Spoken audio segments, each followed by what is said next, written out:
சின்ன மருமகள்ல அடுத்து என்ன நடக்க போகுதுன்னு வாங்க பார்க்கலாம். ஈஸ்வரிக்கு எப்படியோ நல்லபடியா கல்யாணம் முடிஞ்சிருச்சுன்னு சந்தோஷம் தாங்க முடியல. அந்த சந்தோஷத்தை கொஞ்ச நேரம் கூட நீடிக்க விடல காவியா. காவியா தரமான சம்பவம் பண்றாங்க. அவங்க அப்பா அம்மாவை கூப்பிட்டு, அப்பா இங்க வாங்க ஒரு நிமிஷம் அப்படின்னு சொல்லிட்டு அவங்க அம்மா அப்பாவை கூப்பிட்டு கழுத்துல போட்டிருந்த நகை எல்லாத்தையுமே கழட்டி அவங்க அம்மா கையில கொடுத்து, அம்மா இந்த நகையும் நீங்கள் எனக்கு கொடுத்த சீராட்டு காரு எல்லாத்தையும் நீங்கள் வீட்டுக்கு போகையில் எல்லாத்தையும் எடுத்துகிட்டு போயிருங்க அப்படின்னு சொல்லவும், உனக்கு சீரு கொடுத்தத அதை எப்படிம்மா எங்களை எடுத்துகிட்டு போக சொல்கிற அப்படின்னு சொல்லி காவியாவை பார்த்து அவங்க அம்மா கேட்க, அம்மா ஒரு நிமிஷம் அப்படின்னு சொல்லிட்டு அமைச்சர் ராசாங்கத்தை பார்த்து காவியா கேட்குறாங்க, அங்கிள் நான் எடுத்த முடிவு சரிதானே அப்படின்னு சொல்லவும், நீ கரெக்டான முடிவை தாம்மா எடுத்திருக்க அப்படின்னு சொல்லிட்டு உன் முடிவை நான் மனப்பூர்வமாக ஏற்றுக்கிறேன் அப்படிங்கிறாரு ராசாங்கம். இதை கேட்டு ரொம்பவே ஈஸ்வரிக்கு உடம்பெல்லாம் பத்திக்கிட்டு வருது. ஈஸ்வரி பக்கத்தில் நின்றுக்கிட்டு இருக்க சாவுத்திரிக்கும் தாமரைக்கும் இதை கேட்டு டபுள் சந்தோஷமா இருக்கு. உடம்பெல்லாம் உங்களுக்கு சந்தோஷத்தில் என்ன செய்யறதுனே தெரியலை. நம்ம இப்படி நடக்கும் நினச்சி கூட பார்க்கலையே, இது புது ட்விஸ்டாவில் இருக்கு அப்படின்ட்டு அதுக பூரிச்சு போகுதுக. சரி நான் ரூமுக்கு போய் ரெஸ்ட் எடுக்கிறேன் அப்படின்ட்டு ரூமுக்கு காவியா போகிறாங்க. ஆத்தா ஈஸ்வரியை பார்த்து சொல்லுது, அடியே ஈஸ்வரி நம்ம வீட்டு சோசியரை வர சொல்லு, நல்ல நேரம் பார்த்து சாந்தி முகூர்த்தத்துக்கு ஏற்பாடு பண்ணணும் அப்படின்னு சொல்லுது.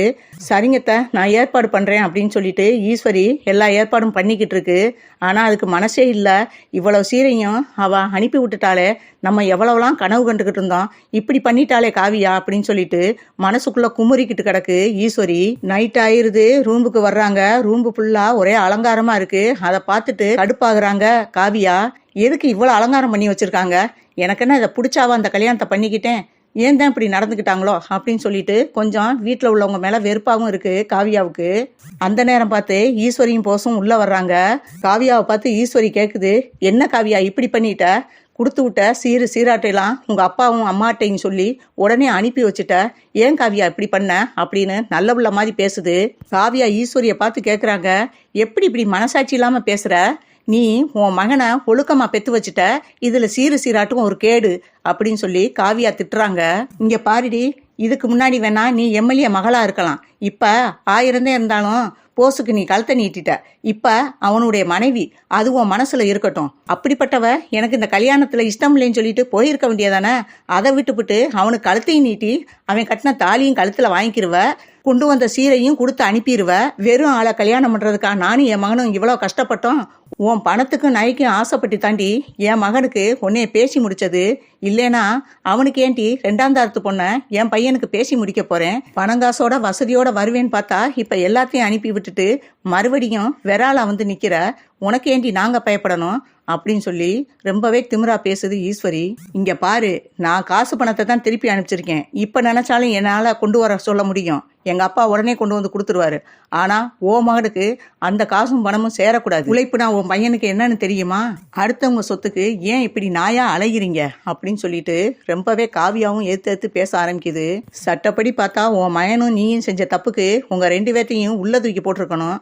நான் அது போனா போகுது அப்படின்னு சொல்லிட்டு இவன் பண்ண தப்புக்கு இவன் தண்டனையை அனுபவிச்சு ஆகணும் தான் இவன் கட்டின தாலியை நான் ஏத்துக்கிட்டேன்.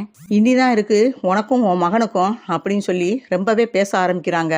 என்னடி விட்டா ஓவரா பேசிக்கிட்டு இருக்க, நீ நாப்புல பெரிய யோக்கியமா, என்னத்தான் இருந்தாலும் இன்னொருத்தன்ட்ட வாழ்ந்துட்டு அதுக்கப்புறம் வெட்டி விட்டு வந்தவ தானே, பெரிய யோக்கிய மாதிரி பேசுற. ஆம்பளை 1000 குட்டிச்சவரை தாண்டலாம்டி, பொம்பளை நீ இன்னொருத்தன்ட்ட கெட்டு போய் தானடி இவனு கழுத்தை நீட்டியிருக்க, நீ என்னடி பெரிய யோக்கியம் அப்படின்னு சொல்லுது. அதுக்கு காவியா கேட்குது, அதெல்லாம் தெரிஞ்சுதானே என் சொத்துக்கு ஆசைப்பட்டு நீ உன் மகனுக்கு என்னை பேசி முடிக்க சொன்ன, உன் பையன் தப்பு பண்ணதை எல்லாத்துக்கும் வெளிச்சம் போட்டு காட்டணும், இப்போ பெரிய யோக்கிய மாதிரி பேசுற அப்படின்னு சொல்லிட்டு அதுவும் சேர்ந்து கத்துது. சாவுத்திரியும் தாமரையும் என்ன ரூமுக்குள்ள ஒரே சவுண்டா கேட்குது அப்படின்னு சொல்லிட்டு அதுக ஒட்டு கேட்க ஆரம்பிக்குதுங்க. அங்கே பார்த்தா காவியா போசையும் ஈஸ்வரியும் லெஃப்ட் ரைட் வாங்கிட்டு இருக்கு. இதை பார்த்து ரொம்பவே சந்தோஷப்படுதுங்க. அப்பதான் தாமரை சாவுத்திரிட்ட சொல்லுது, எப்படியாவது காவியாவை நம்ம கைக்குள்ள போட்டுக்கிட்டு ஈஸ்வரியும் போசையும் பழிவாங்க, இதுதான் நல்ல சந்தர்ப்பம் அப்படின்னு சொல்லுது. ஆமடி தாமரை, நம்மளை வேலைக்காரியா நடத்தணும்னு நினைச்சா இப்ப காவியாவை வச்சு அவளை வீட்டு வேலைக்காரியா நம்ம ஆக்கிடுவோம் அப்படின்ட்டு இதுக ஒரு முடிவு பண்ணுதுங்க. காவியாவும் ஈஸ்வரியும் மாறி மாறி பேசிக்கிட்டு இருக்காங்க. அப்ப ஈஸ்வரி காவியாவை பார்த்து கேக்குது, என்னடி விட்டா ஓவரா பேசிக்கிட்டு இருக்க, உனக்கு தான் பேச தெரியும் நினைச்சுக்கிட்டு இருக்கியா அப்படின்னு சொல்லவும், இங்க பாரு மரியாதையா அந்த ரூம்பை விட்டு 2 பேரும் போயிருங்க. இங்க பாரு, உன் மகனுக்கு பெட்ரூம்குள்ளே இடம் கிடையாது, இதுல ஏன் சொத்து சோத்துக்கு ஆசைப்பட்டுக்கிட்டு இவ்வளவு தூரம் நீ சண்டை போட்டுக்கிட்டு இருக்க. ஒழுங்கா மரியாதையா இந்த ரூம்பை விட்டு போயிருங்க. பெட்டுக்கு அடியில வச்சிருந்த துப்பாக்கி எடுத்து ஒழுங்கா இந்த இடத்த விட்டு போயிருங்க. இல்லைனா இந்த துப்பாக்கி எடுத்து சுட்டுருவேன் அப்படின்னு சொல்லிட்டு துப்பாக்கி எடுத்து சுட போறாங்க காவியா போஸையும் ஈஸ்வரியும் பார்த்து. அப்ப பதறி போய் ஈஸ்வரி, வேணாம் காவியா, அப்படி எதுவும் செஞ்சிடாத, நாங்க இப்பவே இந்த ரூம்பை விட்டு வெளியே போறோம், நீ அவசரப்பட்டு சுற்றாத காவியா அப்படின்னு சொல்லிட்டு பதறுது ஈஸ்வரி. ரூம்பை விட்டு வெளியே வந்த ஈஸ்வரி போஸை பார்த்து சொல்லுது, நீ மட்டும் கொஞ்சம் அவசரப்படாம இருந்தா இவட்ட இப்படியெல்லாம் பேச்சு வாங்கணும் தலையெழுத்தாடா. நீ அவசரப்பட்டதுனால இப்ப நம்மளை எவ்வளவு கேவலமா பேசுறா. இவட்ட கொஞ்சம் எச்சரிக்கையா தாண்டா இருக்கணும் அப்படின்னு சொல்லிட்டு ஈஸ்வரி ஒரு முடிவுக்கு வருது.